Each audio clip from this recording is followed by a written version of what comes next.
Hi అండి, అందరికీ నమస్కారం. Welcome to our SLVC channel. ఈ రోజైతే మీకు మా ఇంట్లో చేసుకున్న పాలతో ఒక స్వీట్ అయితే చూపించాలనుకుంటున్నానండి. దీని పేరు వచ్చేసి మిల్క్ పుడ్డింగ్ అండి. చాలా అంటే చాలా బాగుంటుంది. ఈ విధంగా చేసి పెడితే పిల్లల నుంచి పెద్దవాళ్ళ వరకు కూడా చాలా ఇష్టంగా తింటారు. ఈ స్వీట్ వచ్చేసి చాలా ఈజీగా అయిపోతుందండి. చాలా తక్కువ ఐటమ్స్తోనే చేసుకోవచ్చు. ఇది కూడా మీకు ప్రాసెస్ చాలా ఈజీగా చూపిస్తానండి, చూద్దాం. ముందుగా అయితే కొంచెం శుభ్రంగా ఉన్న పాన్ అయితే తీసుకోవాలండి, ఎటువంటి జిడ్డు లేకుండా. దాంట్లోకి వచ్చేసి ఒక కప్పుతో 4 కప్పులు పాలు అయితే వేసుకుంటున్నానండి నేను.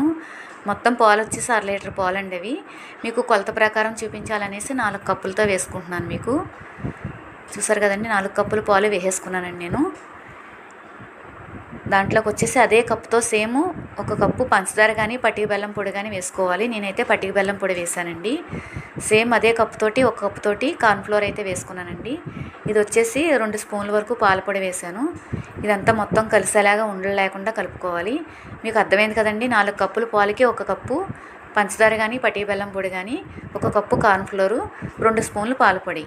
ఈ విధంగా మొత్తం అన్నీ వేసుకుని మొత్తం కలిపేసుకోవాలండి. కలుపుకున్న తర్వాత ఉండలు లేకుండా స్టవ్ వెలిగించుకుని బాగా లో ఫ్లేమ్లో పెట్టుకుని తిప్పుతూ ఉండాలండి. ఎందుకంటే మనం కార్న్ఫ్లోర్ వేసాం కదా, అడుగు పట్టేస్తూ ఉంటుంది. దగ్గరుండి ఒక 10 నిమిషాలు ఓపికగా అయితే తిప్పుకుంటూ ఉంటే మీకు చిక్కదనం అయితే వచ్చేస్తాయండి. పాలు బాగా టైట్ అయ్యేంత వరకు తిప్పుకుంటూ ఉండాలి మనం. చూసారు కదండి, తిప్పుతూనే ఉండాలండి, అడుగు పట్టకుండా లో ఫ్లేమ్లోనే పెట్టుకోవాలి. చివరగా వచ్చేసరికి బాగా చిక్కగా వస్తుందండి. మీకు చూపిస్తాను, మీకు ఎప్పటి వరకు తిప్పుతూ ఉండాలో. స్టవ్ ఆఫ్ చేసేద్దాం.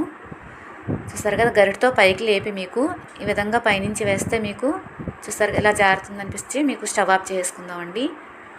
తర్వాత వచ్చేసి మీకు 2 గాజు బౌల్స్ అయితే తీసుకున్నాను నేను. రెండింటికి నెయ్యి అప్లై చేసుకుని దాంట్లో అయితే వేసేసుకుంటున్నానండి వేడివేడిది. ఈ విధంగా వేసుకున్న తర్వాత చల్లారనిద్దామండి. 2 సమానంగా చేసుకుని నాకు 1/2 లీటర్ పాలతో 2 బౌల్స్కి అయితే వచ్చింది. రెండింటిని వేసిన తర్వాత ఒక స్పూన్తో కానీ గరిటతో కానీ రెండింటిని సమానంగా చేసేసుకుని పైన కూడా ఈ విధంగా చల్లారనిద్దామండి.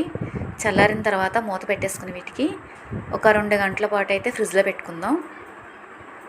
మామూలు ఫ్రిడ్జ్లో పెట్టినా పర్లేదు, డీప్ ఫ్రిడ్జ్లో పెట్టినా పర్వాలేదండి. 2 అవర్స్ అయితే ఖచ్చితంగా పెట్టుకోవాలి. తర్వాత వచ్చేసిన తర్వాత 2 అవర్స్ తర్వాత అండి ఇది. చూసారు కదా, గట్టిపడింది. ఇప్పుడు మీకు ప్లేట్లో అయినా దేంట్లో అయినా బౌల్లోంచి తీస్తే మీకు చాలా ఈజీగా వచ్చేస్తుందండి, ఒక కేక్ షేప్లో. స్వీట్ అయితే చాలా బాగుంటుందండి. పిల్లలు అయితే చాలా ఇష్టంగా తింటారు ఈ విధంగా చేస్తే. చూసారు కదా, కట్ చేస్తుంటేనే నోట్లో నీరు ఊరుతాయండి, అంత బాగుంటుంది. చల్లగా స్వీట్ అయితే చాలా బాగుంటుంది స్వీట్గా. మా వీడియో చూసారు కదండి, మీరు కూడా తప్పకుండా ట్రై చేస్తారనుకుంటున్నానండి. మా వీడియో నచ్చితే లైక్ చేయండి, షేర్ చేయండి, సబ్స్క్రైబ్ చేసుకోండి. థ్యాంక్ యూ అండి.